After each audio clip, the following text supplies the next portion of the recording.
Beidir bhfuil mé a hamar seo, ach mar chuine nárósa an le go béla go mena mídío. Bhú go mé. Tá mé chláir mar éman ó chuomh agus fanna bhí go brach mar sin. Tá mé sé an rá go cha mé se bhádí smú go mar hí le géad mena máil ceart. Ná tá mu a caihan seo neo. A géirí go main trí sin costanta sa dlí.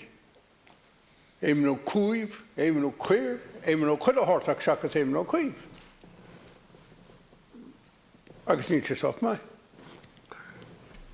Agus an rud atá mé se a rá, is rud fearhhan os go seo. Nis, tá difrit allmhór. Tug mit sampla an siimplí ar fad, an tanam Seán ó Morachú. Ná fagas an fada an Seán, agus is duine difriúil ar fada tá go tá sean. Tá sé sean, tá ísé. Sean ó Morachú, Old Murphy. Má hetú béirlach a maga.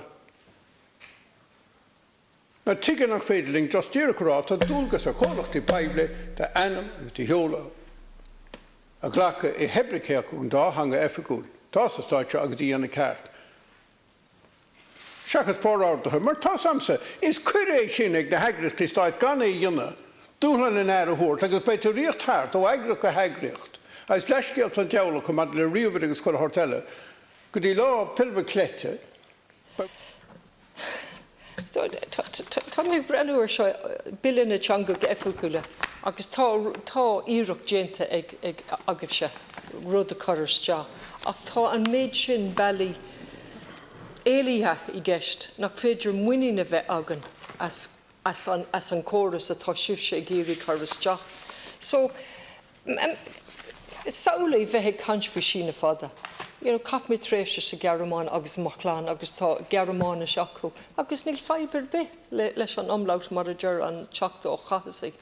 Agus tá muitin ag cansfú sína fada agus sé bhú agus.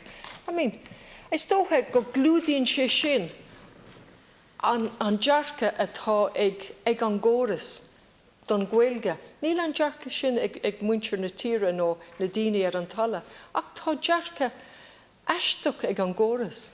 Nach bhfuil sibse níl mé éirí ar a farsanú, ach an réalta sásta a legan amach go soléir go ceart bunúsacha é seo, de anam, de heola I Gaeilge.